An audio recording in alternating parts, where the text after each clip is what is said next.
Welcome to Cyber Leaders. I'm James Lyne. And I'm Ciaran Martin. Welcome back to the show where the geek, that's me, and the generalist, that's me, get together to discuss a whole range of wacky, weird, wired, wireless, and frankly wonderful topics for the cybersecurity leadership community. Yes, thanks to SANS, where we both toil, happily mostly, we can bring you the perspectives from across the spectrum of tech security. A perspective from someone who's been lawfully breaking into networks. That's an important clarification in order to help organizations defend themselves and give the baddies more and more bad days. So that's James, the Uber geek. To the sort of issues around policy and operations and posture that organizations need to defend themselves from the perspective of someone who used to run cyber defense for the UK. That's Ciaran, a geek in his very own, I suppose, special kind of way. Yes, I have my own community of, well, me and a few others. But anyway, we bring to you the perspective of expert guests from all over the world on different aspects of cybersecurity. Indeed we do. And loyal listeners,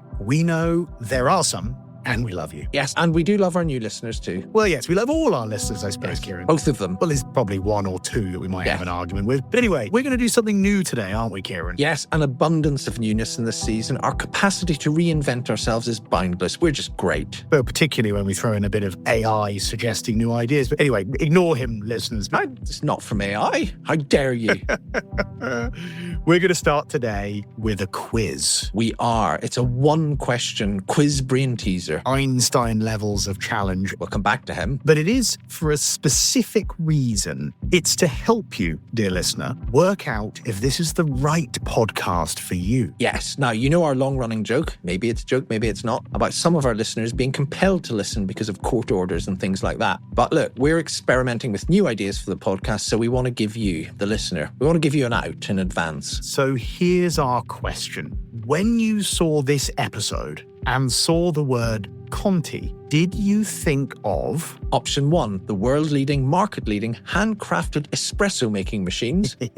Option 2, the legendary Scottish actor Tom Conti, best known to younger viewers as Albert Einstein in the recent Hollywood blockbuster Oppenheimer, or to the older viewers, such as Ciaran, for his Oscar-nominated performance in Reuben back in 1984. Or do you think of option 3, the extraordinary cyber criminal group who emerged from the shadows of the original big game ransomware hunters, and when in their prime they caused the first declaration of a state of emergency as a result of a cyber attack, who crippled an entire national healthcare system. They forced the UK National Cybersecurity Centre, when I was in charge, to dispatch a team of experts to the northeast of England to rescue services to vulnerable children, who stole the personal details of Donald Trump, David Beckham and Oprah Winfrey and many others, and they seemed master of the criminal world they surveyed until their sudden, devastating, acrimonious, and quite frankly, hilarious collapse. So if you went for option 1, give us a chance. Go make some coffee on your posh Conti machine, but, maybe keep us on in the background. But if you plumped for option 2, Tom Conti, just switch off, go over to Netflix now.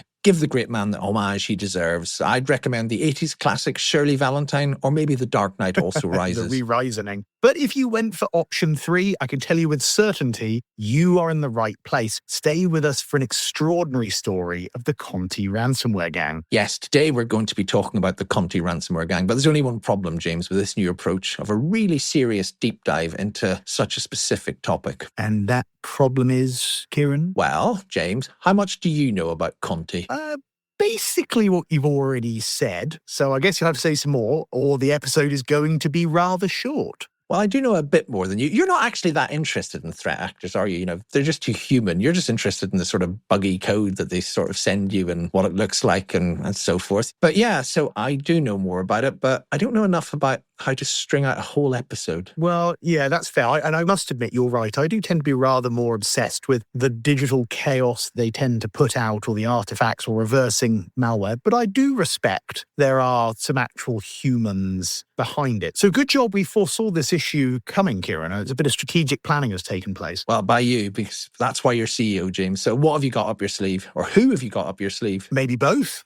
Well, back for his second appearance on the Cyber Leaders podcast is someone who has written the book on cybercrime, or more accurately, 3 of them. And his expose of another extraordinary group of evil hackers, the Lazarus Group, was so popular, the BBC turned it into a very successful podcast. Sorry, Ciaran, is another very successful cyber podcast, of course. Yes, that's better. That's better. To each their niche, as they say. Well, anyway, it was so successful, they made 2 seasons on the Lazarus heist. Then colleagues at the BBC made a 3rd series, a really good one we've talked about before on the show, about Russian cybercriminals. They renamed the whole podcast show Cyberhack. And now our guest is back with series 4, and it's on the Conti group. It is amazing. It's out on the BBC on the 6th of July, but we get a little bit of a sneak preview here. So to discuss the extraordinary story of the Conti ransomware gang, please welcome back the one and only cyber journalist extraordinaire, the great explainer. It's Geoff White. Geoff, welcome back. Thank you for coming back to the Cyber Leaders podcast. That's really kind of you. Thank you. That's quite an introduction. I'll try and live up to it. Now, look, let's get stuck in, because we've talked to you before about your incredible career in cyber journalism and all these baddies you've chased over. But today we're doing this deep dive into your new output, fantastic new season of Cyberhack on the Conti Group. Tell us a bit how you came to do it. I mean, last time we spoke, you were talking about money laundering. You just knew more about North Korean hackers than anybody on the planet. But you've gone all Russian on us. What's the story about how this came to be? Yeah, I've been covering sort of Russian attributed hacking for very, very many years. And actually, one of the first stories I did way back when I was at Channel 4 News, the big UK news program, was about a guy called Evgeny Bogachev, who's accused of being, kind of the godfather of a lot of modern cybercrime, a very colourful character. So I've always been looking for opportunities to kind of get back into that Russian story. And yeah, what we wanted to do was really take apart this issue of ransomware and look at it in a new way, a fresh way. And as I'm sure you're both aware, and the audience probably maybe has heard of, one of the biggest ransomware gangs going, particularly around 2021, was the Conti ransomware gang. Huge operation, accused by the US government of making north of $150 million worth of ransom in 1 year. And that, by the way, is a vast underestimate. They made a lot more than that. Wow. What was useful about Conti was that, for reasons we can go into, there was a huge leak of Conti's internal messages. Something like 350,000 internal messages from inside Conti came out. And I was always intrigued by that, and intrigued by the idea of being able to just read through their messages. And I'd always wondered why nobody had sort of made more of that. I mean, Brian Krebs, another great cybersecurity journalist, did quite a lot of articles about it. But it struck me that there was this huge resource out there that didn't seem to have been used that effectively. But getting hold of the Conti leaks and reading through that, I suddenly realized why. I mean, yes, it's a vast trove of data, but it's all in Russian, and it's all in Russian hacker slang. So trying to translate it and dig into it has actually been really difficult. I'm currently 47,000 messages into those messages, trying to sort of pull out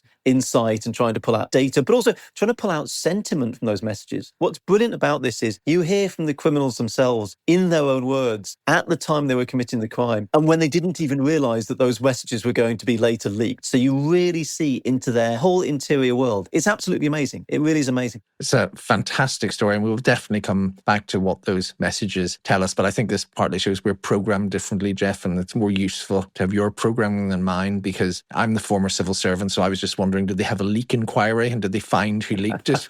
Whereas you actually delved into what this amazing trove tells us about cybercrime. So thank you for doing that. James. Yeah, look, I do think this is going to be absolutely fascinating. We got to get into some of those messages. And these are gifts to the cybersecurity community, because we spend a lot of time dealing with these faceless adversaries that subject us to these incidents and difficult weekends and nights. And they always seem to choose the right moment to do it for security leaders, just as the business is busy with something else and it's the worst possible timing. And I remember my first example of this, the Coob Face gang back in 2009, where like this, we managed to dig into their operations. We had photos of their office Christmas party. And I remember thinking it was fascinating that there was a Christmas party for a cybercrime gang. Geoff, set this out, I suppose, with a little structure here before Ciaran and I get excited and ask you about all the fascinating things you've learned and your Russian pronunciation. The origin story. We probably better start for folks here on who are the Conti gang. How do we think they got started? Let's start there, if you wouldn't mind.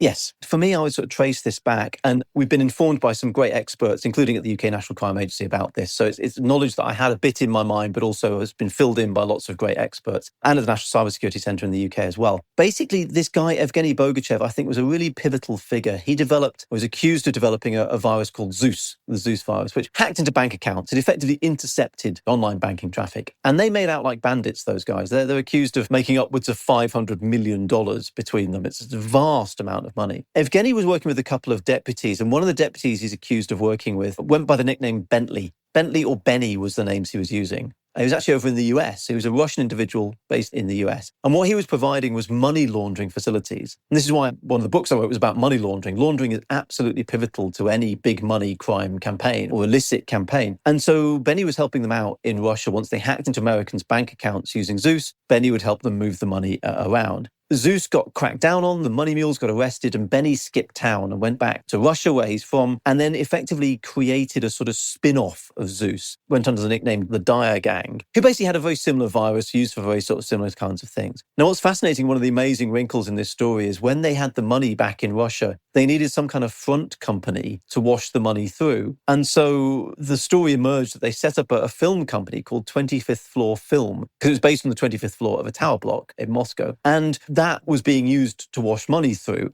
is the accusation. Now, some people who work for 25th Floor genuinely believe they were working for a film company, and it did make films, and part of it was a functioning film company. But according to US investigators, it was also being used to wash money through. And hilariously, 25th Floor was not only making films, they decided they would make a film about cybercrime. Wow. Perfect. And I actually managed to find the screenwriter who was due to write this film. It's going to be called Botnet. And I tracked this guy down and said, well, what happened? He said, well, these Russian guys approached me and they flew me across to Moscow and they knew a lot about cybercrime, this film company. And I was like, yeah, I bet they did. I imagine they did. He actually developed this whole script, and the script was effectively a biography of Benny, the guy running the gang. It was a life story of his own life. Wow. Absolutely astonishing. However, disaster strikes. The Russian government, the Russian authorities raided 25th Floor Film Company and effectively shut it down. And the Dyer Gang, the computer hacking group, sort of died a bit of a death with that company. But Benny rises from the ashes, renames himself Stern is his new hacker name, and effectively doubles down on ransomware, which again, Evgeny Bogachev, the guy I talked about, the sort of godfather of cybercrime according to the US government, he experimented with ransomware.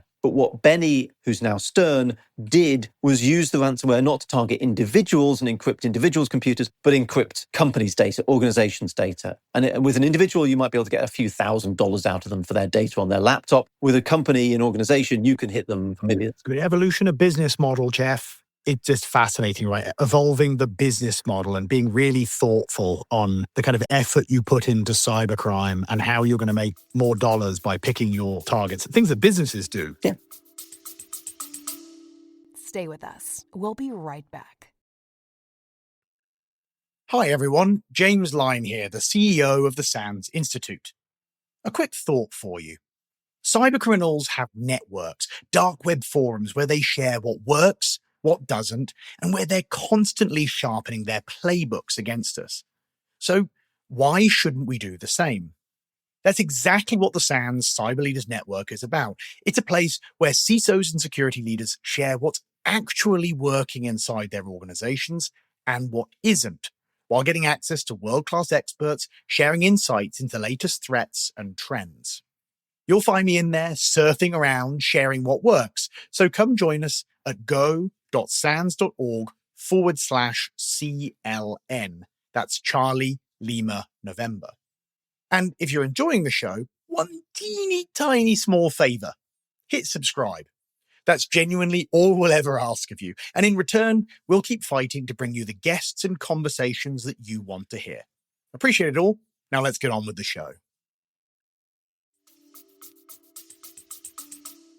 Yeah. And just to build on that, Geoff, so these are a bunch of cyber criminals who've been in previous groups. They've had their ups and downs. They get together in various different hacking crime groups. They do different things, but then they change the techniques. They discover big game ransomware. While all this is happening, and I think a lot of people know the answer to this, but it's just worth spelling out. How are they getting away with it? What are the authorities doing or not doing? I wouldn't expect James and I in our rural Cotswolds backgrounds to be able to do this without Sanford police from Hot Fuzz at least expressing some interest in what we're doing. Don't tempt me with a good time, Ciaran. But these guys, I mean, we've referred to it many times before, they have business models and they're behaving like, they're having strategy sessions and they're just reorganizing themselves, but they're committing crime on a global scale and they're planning more of it and they're getting better at it. What is it with this environment they're working in? How does it work? Yes, there's a couple of answers to that question. Firstly, I've been told by a well-informed source that in Russia, it is illegal to hack Russians in Russia, but under the Russian criminal code, it's not illegal to hack non-Russians.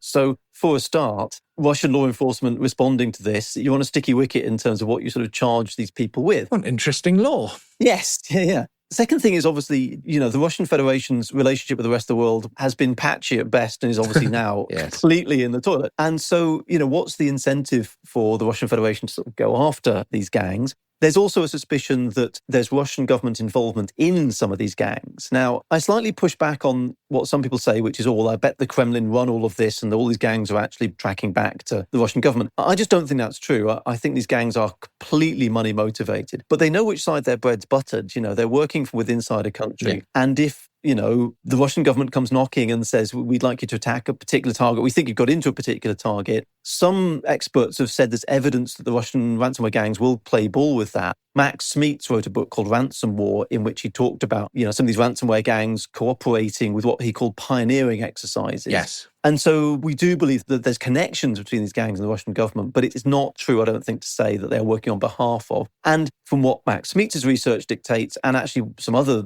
things that we've got from the leaks, sometimes these ransomware gangs do not like the fact that the Russian government, wants them to do things, because at that point, they're not making any money out of that. Yes, indeed. So there's various different explanations for why they don't sort of get caught in inverted commas. But there are takedowns. And again, the Russian government, Russian law enforcement has done takedowns sometimes of ransomware gangs. Has to be said, some of the suspicion is that, one ransomware gang will inform on another one and get them taken down, because obviously then they can take over the market share of the other gang. And again, crime gangs have done that since time immemorial, taking down another crime gang operation so you can expand your business. So there's multiple sort of answers as to, why aren't they behind bars, these guys? No, it's fascinating and it's important. And you've referenced another friend of the show, Max Smeets, who's been on talking about these issues. And I think that clarity does matter, because we're going to go on shortly to talk about some of their major operations. And if you think in each of these cases, when we're talking about them, if you think that was directly ordered by the Kremlin, then you've got a slightly different set of political and security issues than you have if it's just crime harbored by the state rather than controlled by it. But let's get on to some of these major bits of history now. I joked earlier about looking at the world differently as an ex-civil servant. I also originally studied history. And one of the problems when you study history is people get all into the analysis of why something happened and what it tells you, but they forget to tell you what actually happened in the first place. So we do want to get on to the whole point about their leaks and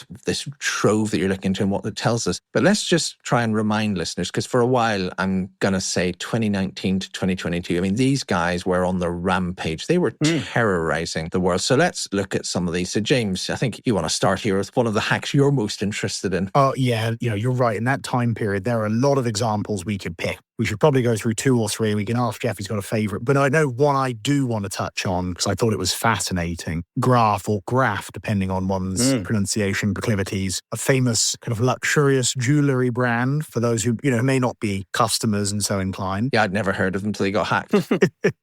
I think that's why I learned about them too, if I'm honest. Yeah. I was trying to play that cool, like I'm a regular jewellery goer, but everyone knows better. More likely to spend money on a fancy keyboard with magnetic switches, which I do have a lovely one in front of me. Anyway, fascinating attack here, Geoff. Yes. And I'm interested in this one because, of course, the victims were quite high profile, quite interesting data, quite interesting ransom dynamics. And also there was something about a pretty bizarre kind of semi-apology that happened here as well. So what happened back in September 21 here? Give us an outline of the attack. Yeah, in a way, the Graph Diamonds attack was a fairly typical Conti MO. They hacked into the organization, scrambled its data, stole a bunch of data, and then threatened Graph and said, look, you pay the ransom to decrypt your data. But by the way, even if you refuse to do that, we are going to leak this incredibly sensitive data. And that's going to be a big problem for you because this is private data of your customers. So either way, you pay the ransom. and they were hitting them up for in the millions. We think about 7.5 million. It is fair to say that diamond dealers like Graph, they have a hugely famous client list. I mean, Graph is known around the world and are institutionally secretive about that. So we interviewed somebody who, she's a diamond historian, jewelry historian for the podcast. And, as a sort of warm-up question at the beginning, I said, well, go on, who are Graph's famous customers, so we get a bit of sparkle and a bit of celebrity? And she said, no, I won't name any of them. And I said, well, come on, I'm sure some of them have said themselves in the media that they're customers of Graph. And she said, no, Graph will not name any of their customers. You do not get named. You get a white glove service. I mean, they have a side entrance you can go in as a celebrity. You will never be spotted going into a Graph store. The staff never talk about who they deal with. It is white glove service. So the idea that this ransomware gang had a bunch of this data was obviously very worrying. Graph presumably was playing quite hardball because Conti, the ransomware gang, decided they would start leaking some snippets of this information to put the squeeze on Graph. So they started on their dark website leaking out snippets of information. There was a journalist we interviewed. He was actually working on a different story, but he came across the Conti dark website and he spotted these details. And so he did, I think his name is Kevin O'Sullivan, he did an article with some Daily Mail journalists about this. And they said, this Graph diamond jeweler's been hacked and they've started leaking all this information. And it was people like Donald Trump and Oprah Winfrey and David Beckham whose details they claim to have. And so obviously for the Daily Mail, this was a celeb-heavy story. They can put photographs of Becks and Posh in the article and Donald Trump. The problem with it was, in amongst the leaks of data, there was also data about very powerful people, including the Saudi royal family, which we don't think that Conti actually realized they'd leaked out. I mean, they probably just took a chunk of this data and stuck it on the internet. So then you've got this bizarre situation where it seems that obviously the Saudis are very unhappy about this. I imagine all the other celebrities are very unhappy about it, but we're not sure what happened in the background. What the next thing is that the Conti gang comes out with an apology, an official apology on their dark web page saying, very sorry this has happened. The Daily Mail has alerted us to this. Thank you to the Daily Mail. They credited the Daily Mail and, credited the journalist there and said, we apologise the Saudi royal family for this. And of course, any inconvenience caused, and we will now delete their data and take it offline. Now, of course, we have access to the leaks from Conti and we know from those leaks they did no such thing. They hung on to the data. And in a brilliant exchange, one of them says, you can potentially blackmail these people in the future. And one of them responds and says, yes, we can shake and shake with the sheikhs. So they're going to hang on to these people's data. So it turns out no honour amongst thieves. But so you get this weird sort of reverse ferret, as we call it in the UK, from Conti, where they delete the data and get it back. All of this results, of course, in more headlines for Graph, and it got worse and worse. Interestingly, we're pretty sure that Graph Diamonds paid, and the reason we know that is because they had a dispute with their insurance company, Travelers Insurance, because Graph tried to claim, it seems, on their cyber insurance, and the insurer refused to pay. And it seems there was a settlement out of court, but from that, we believe the ransom paid was something in the order of $7.5 million. Now, just to put that in context, this entire process with Graph would have taken, let's say, a couple of months or so. We worked out how long it would take the average Russian to earn $7.5 million, and we came up with a figure about 400 years. Pretty good payday. So if you're wondering why a ransomware gang bothers doing this, in 2 years, you can earn not just all your life's money, but all of your family's money for their entire lives as well. That's a significant incentive, isn't it, to carry out a ransomware attack? But just an astonishing attack. Wow. So, I mean, the sheer bizarre nature of that story is just extraordinary. I mean, British listeners will enjoy the Daily Mail receiving an apology from an international crime syndicate. I don't know where to go with that one. But you mentioned to slightly make the tone more serious, because we're about to talk about two very serious hacks with real-world consequences. You mentioned there was no honour amongst thieves. They pretended they deleted the data from the Saudi royal family. They didn't. We have proof of that. That's a really fascinating and important learning point. And Ciaran, a good takeaway for CISOs right there, should you be faced with that in the future. Yeah, we'll come to your damn takeaway at the end. Anyway, but there were more serious examples of the lack of honour amongst thieves in terms of the consequences. And let me ask you about two. One I know very well, know both of them fairly well, but one I know very well because I was personally involved, which is here in England in Redcar, Cleveland, local authority in 2019, where they, as far as they're concerned, they just hack a local government, but it's some serious consequences. And then 2 years later, the Irish national healthcare fiasco. So you've got local services and then you've got a national healthcare system, and they're both Conti and they're both highly disruptive, arguably, possibly not even arguably, dangerous. Tell us about those. Well, yeah, so the Redcar and Cleveland Borough Council attack, as you say, Ciaran, this is a council in the northeast of England. Very small, like a really small sort of local government area. Yeah. So not much money. Not much money. It's a lovely area. It's a beautiful area of the world, that I have to say. But, it's not economically massively wealthy by any stretch of the imagination. And they get hit with ransomware. All their council data is scrambled. It's fair to say they did the best that they could. And obviously, as Ciaran, as you say, you were in the National Cybersecurity Centre at the time and were dispatching people up there to sort of work with them to deal with this, but just came completely out of the blue at them. This was an interesting point because this was sort of in the early days of what became the Conti gang. So at the time, I don't think we would have regarded that as, in quotes, a Conti attack. Yeah. It was done by the sort of precursors of predecessors, but the people definitely who became Conti, according to the police we've spoken to. And it just caused pandemonium. I mean, services went under. We've spoken to people who didn't want to appear in the podcast, but they did tell us their story. And they have a lot of health issues and a lot of requirements to local council, and their support from local council just stopped. They couldn't get through on the phone. All the things they normally relied on, the carers, the helpers, all of that, it just dried up. And they,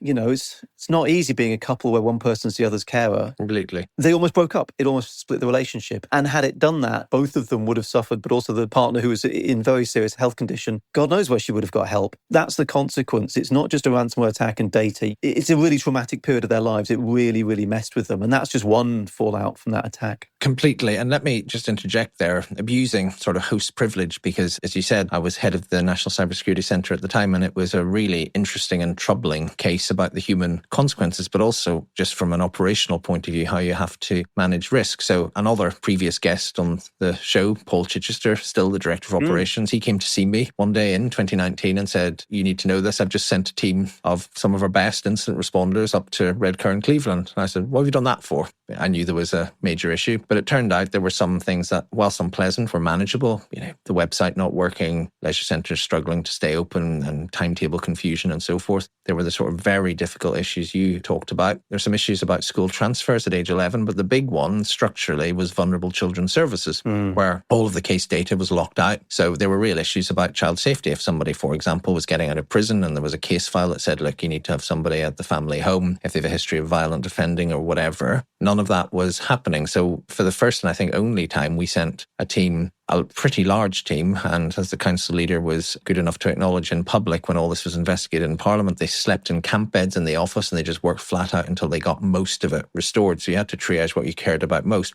But what you've brought out brilliantly there, Geoff, is just the horrible human consequences of this, which brings me to the fully formed Conti in 2021 in one of their most infamous attacks, which also, I think, brought them into some tension with some parts of the wider sort of Russian criminal and probably Russian state ecosystem, because it was so brazen and so bad. And that's obviously the Irish healthcare system. Tell us about that. Yes, this was 2021. And as you say, Conti really hit their stride by this stage. And it's worth noting that at this point, Conti were certainly experimenting with and may have already sort of fully moved into the affiliate model, basically franchising out ransomware. So the thing with ransomware is the more victims you hit, the more money you get. So you want to spread it far and wide. But the people who develop the ransomware and they write it, they're not necessarily the best at spreading it. And so they basically created a franchise operation where anyone really around the world could sign up as a Conti affiliate, get hold of this ransomware, spread it. If the victim paid, 80% would go to the affiliate who spread it and 20% would be kicked back to the ransomware gang, which immediately gives you an indication of sort of where the power sits, that 80-20 split. These affiliates were very powerful people, but it also meant that Conti started to lose control centrally of how and where its ransomware was being used. And there's debates in the leaks actually about this, where the boss, Stern, sometimes doesn't know what's being attacked and is surprised by this. One of the affiliates, it seems, or one of the members of Conti goes after the Ireland's Health Service Executive, which runs basically healthcare in the Republic of Ireland. Again, pandemonium, hospitals shut down. You realise there's just this rolling network of stuff in healthcare that's just constantly in use. Blood tests, diagnostics, all that kind of stuff. And they just get used to it. You go in, they don't know really what's wrong with you, but they take some blood, they send it off, and then a few hours later, and it's amazing this, a few hours later, they get back full results. Brilliant, we know what's wrong with you, and now we can give you the treatment. As soon as that grinds to a halt, you just get this backlog filling up. Your ward is then full of people, and you don't really know what's wrong with them. And I think we have this idea that doctors, take your pulse and your temperature and give you some pills. To do the wrong thing for a person, not knowing what's wrong with them, give them the wrong tablet, give them the wrong treatment, you could kill them. Or simply even delay the process, of course. And we spoke to one woman who she'd fought off cancer and she was having radiotherapy for her cancer treatment. And this radiotherapy was amazing. They had to target the radio waves exactly at the right coordinates. All those coordinates, of course, stored on a computer, which was now inaccessible. So they had to write the coordinates down by hand. You get some of those coordinates wrong, you've just zapped the wrong part of this woman's brain, and that's going to cause a huge problem. So she was really worried that this might actually affect her life. Now, in the end, with HSE in Ireland, the hackers did give over the decryption key. They actually gave over the key and they managed to unscramble a bunch of this data. But it wasn't as simple. I didn't realize this. It wasn't as simple as like plug in the key, yay, everything's unlocked. It takes ages and ages, and you've got to do it system by system. So even when they got the key, and Ireland's HSE didn't pay, the ransomware gang gave them it still took ages. And it's worth saying that part of what we get from the leaks is this really interesting discussion around healthcare and do you hit healthcare? There was a range of views in Conti about this. Some people say, we're not going to do that. Some of them, it is a moral outlook, but others, it's like, we don't want to put a target on our backs. You attack healthcare during a COVID pandemic, that's going to get us a lot of unwelcome attention. But at the other end of the spectrum, there are people who quite literally are saying, well, sod off, I'm a criminal, I'm a crook. Of course, I don't care about morality. And of course, COVID is exactly the right time to hit a hospital because that's when they'll pay. So there's this range of opinion going on, this debate going on there, which I find interesting. So just last question on this, because it's so interesting. Why do you think, or do the messages tell us anything about why they handed over the decryptor key? Because, so there's a background here. This is national level fear and anger. The Irish state is actually under some pressure, including from some parliamentarians, to pay because health services have ground to a halt. There are all those disastrous human consequences you're talking about. There is fear about the wholesale breach of medical data. Secondary issue relative to the disruption, but it still matters. People think there's going to be a download of their most sensitive information available. Is it this moral debate? Are they feeling the heat from other cyber attackers because this is such a big story and they're seen to have gone too far even for criminals? Is it pressure from the Kremlin because, Putin doesn't need people thinking he's launched an attack on a neutral, non-NATO country? What's going on?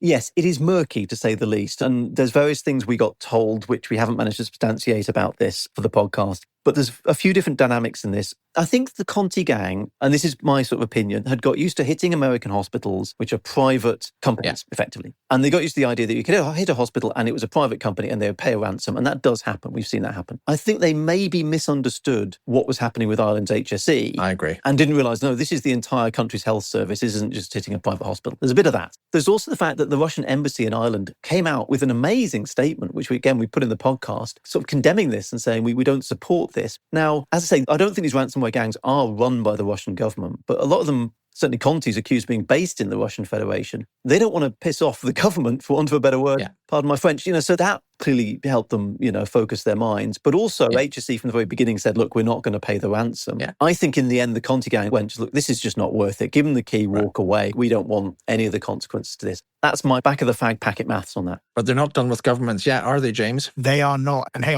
I'd like to highlight two things in there. It's just fascinating stuff, Geoff, that it's easy to run past. But you made a remark there that really matters for practitioners who may run into future instances of ransomware with decryptors. Cybercriminal gangs don't spend a lot of time working on the quality assurance and kind of speed of decryption processes. Over the years, I've seen lots of examples of decryptors that were broken and, essentially turned into inadvertent destructionware as opposed to ransomware, if you even get your hands on them. And I think that really does underline the importance of the kind of preparatory processes and the assumption that one can't just pay off the criminals to get your data back.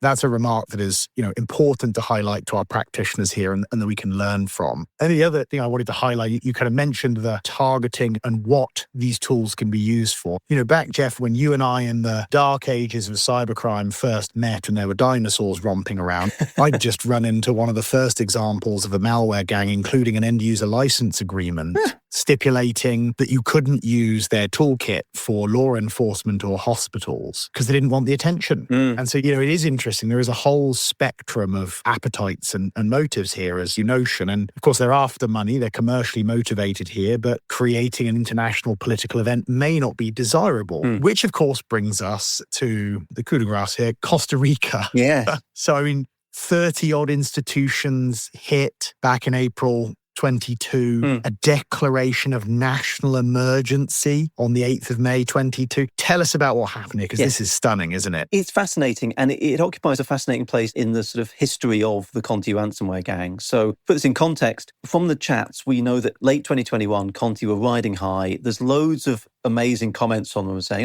next year, it's going to be even better if we can keep this rate up. And they start talking about buying apartments, and they start talking about how much money they're making. They are just absolutely coining it in and delighted with themselves. February 2022, we obviously get Russia's full-scale invasion of Ukraine. Off the back of that, we get this amazing moment where Conti at first declares support for what Putin describes as a special operation and then reverses and says, no, we didn't mean to say that. But in the interim, the Ukrainian side of the Conti gang, because they had members in Ukraine, were completely incensed by that. And you see in the chats, actually the leaked chats, you see this sort of back and forth between people supporting Russia and people supporting Ukraine. Off the back of that, someone in the gang decides they're going to leak Conti's entire chat log. Every message the gang sent to each other every second of every day for the last something like 2.5 years. 350,000 messages spill out. As you can imagine, this caused pandemonium in the gang. They were already facing stress. The boss of the gang, Stern, this character we talked about earlier, had basically gone AWOL by this point. Nobody really knew where he was. The gang was fracturing, and this was kind of the final nail in the coffin. They decided they would disband and they would just go their separate ways. But then we get this sort of swan song attack, if you like, attributed to Conti, the attack on Costa Rica. Absolutely astonishing. I mean, took down multiple entities in the Costa Rican government. And the Costa Ricans we've spoken to believe that Conti was hitting them and responding in real time to what they were doing. So when they went on TV to talk about the attack, Conti would time their next bit of the attack for that TV appearance, for example. It became a bit of a pile-on. There were other gangs. I think Hive was one of the other gangs attacking Costa Rica. And so you get this pile-on attack that happens. The country really suffered. I mean, you're talking millions and millions of dollars of cost. Import-export was one of the things that really got hit in Costa Rica, and it makes a lot of its money by import-export. That stuff got absolutely hit. Ports, forced back to using paper and pen, customs declarations having to be done on paper. It really cost the country. And what's really sad about that is obviously Costa Rica, it's a small country, it's not a very rich country, it's a long way away. A lot of people don't know even where it is on a map. The Costa Ricans we've spoken to believe it was used as a test case. And I think that really got to me because it's like your country, it can be sort of pushed around a bit, just to prove what we can do and test what we can do. Now, in terms of what Conti's motivation for doing this and how this feeds into the story, we don't know because we don't have access to the leaks at this point because the leaks only go up to when they were leaked, 2022, February. We don't really know what happened here. Was this Conti trying to get back on its feet? Was this Conti doing one long last operation to sort of, mic drop, walk away? Was this a rogue affiliate who did this? Was this somebody within Conti who was trying to market Conti's ability as a sort of nation state weapon to say, look, you know us for ransomware for profit, but look what we can do to a country, anybody fancy buying this? We don't really know. There's lots of different explanations possible for it. And again, Max Smeets, who wrote Ransom Wars, has talked about this, about the possible explanations in it. I do find it fascinating, but fundamentally for the Costa Ricans, they declared a state of emergency and it cost them so much money to fix this. Again, they refused to pay. They were not going to pay in the end.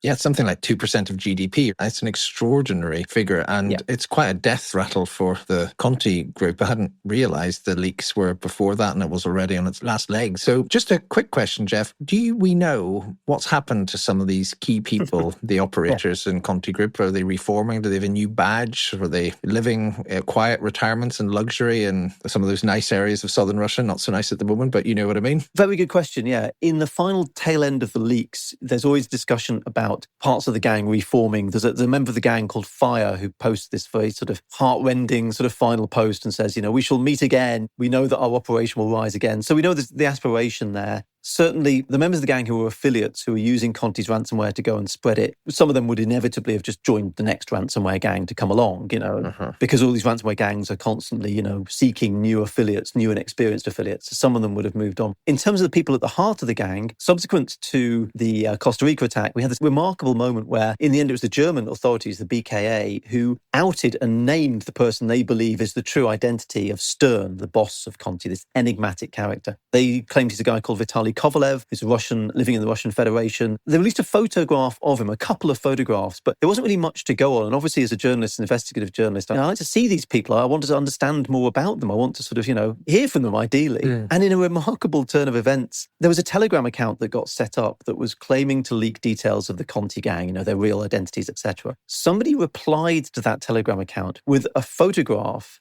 that appeared to show this man, Vitaly Kovalev, accused of running the Conti gang. And what that led us to was a whole bunch of social media videos with thousands of followers. There's somebody Kovalev's connected to who's quite a big wheel on the internet and actually quite a star, like an internet star. Wow. These videos have thousands of views. And I thought, well, I'll watch all these videos, but I'm pretty sure, Vitaly Kovalev would run a mile from this. He's one of the world's most wanted cybercriminals. Oh no, he's there in the background, waving away, bopping around, dancing. We see him on holiday. We've managed to identify the resort he went to on holiday, and it's sort of $25,000 a week resort somewhere in southern Russia. So he is still apparently living at large and having a good life. And Geoff, if I'm not mistaken, he was sanctioned by the US and the UK, but to this date, not arrested, I don't think. Correct. Yes, he's been sanctioned. He was also charged with what he's accused by the US of doing in terms of money laundering way back in 2010. So he's been charged and also sanctioned. We will obviously be, as part of the podcast, reaching out to him for comment on this, and we sort of welcome his input. Welcome his contribution, yes. Yeah.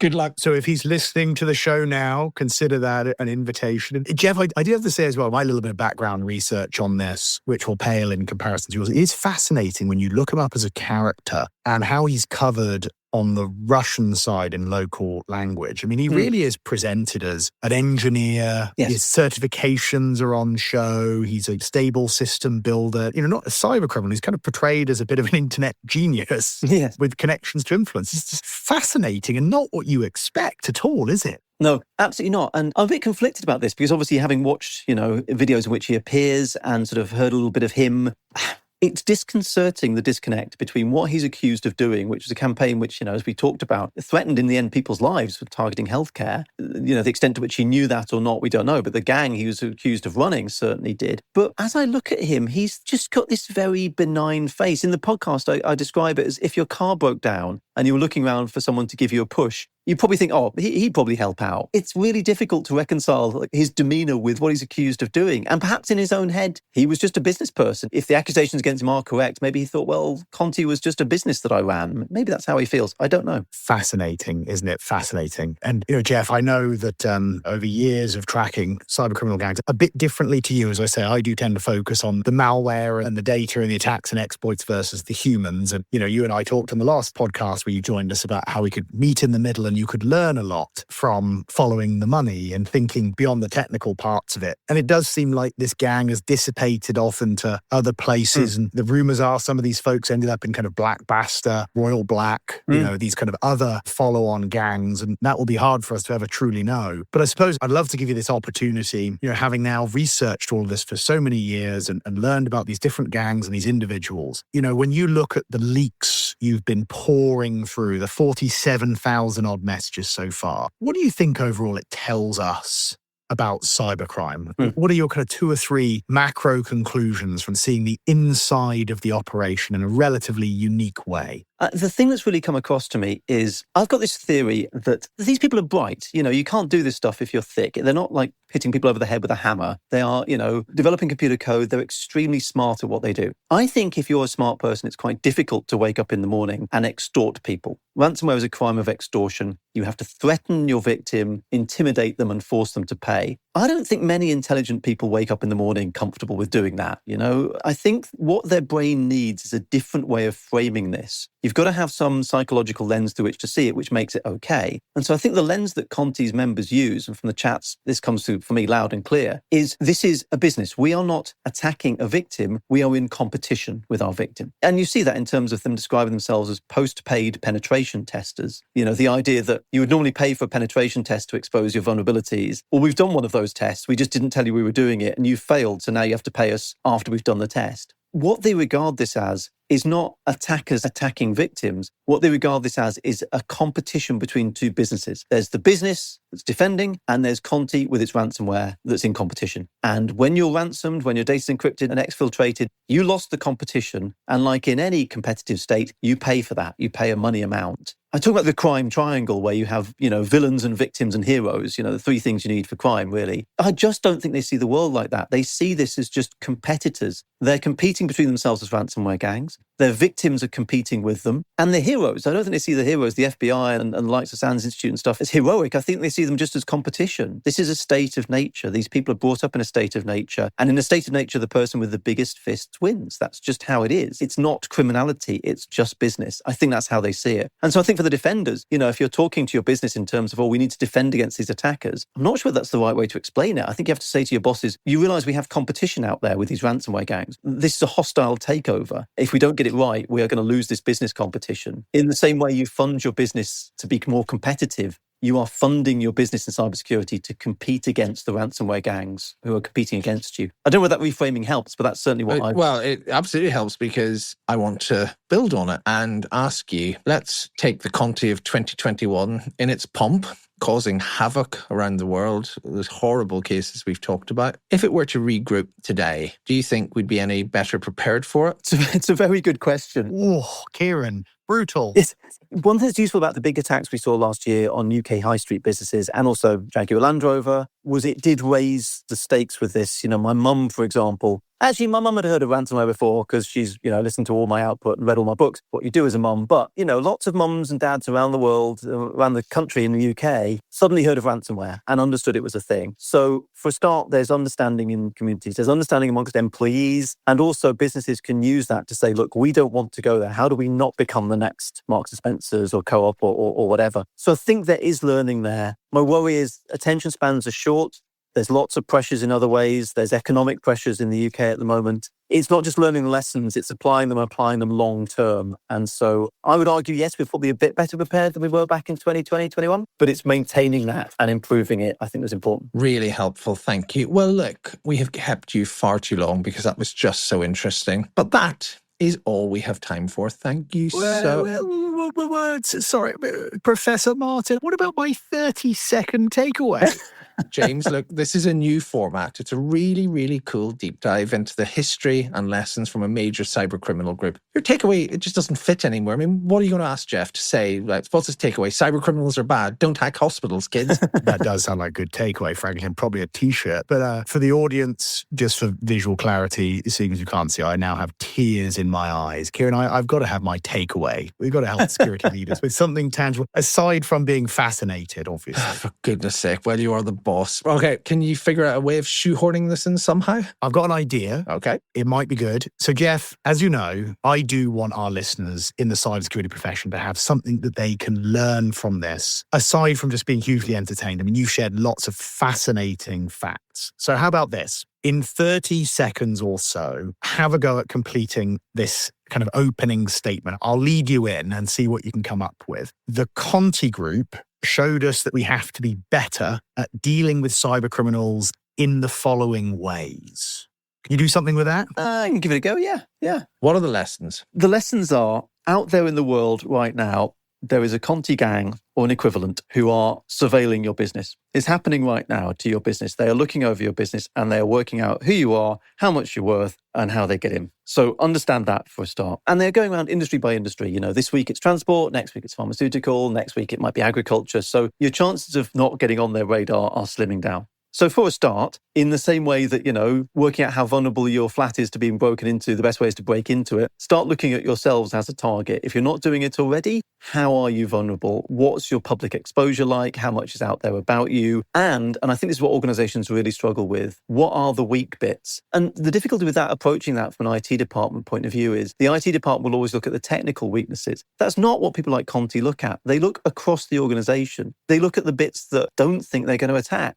Somebody in HR or payroll or something that just doesn't think they're a target. So again, looking across your organization, understanding the linkages between bits of the organization, understanding what's valuable and where it is, and understanding who controls that valuable stuff, and taking all your premises and all your prejudices away and really looking at your business. What do we do? What's valuable? Who controls it?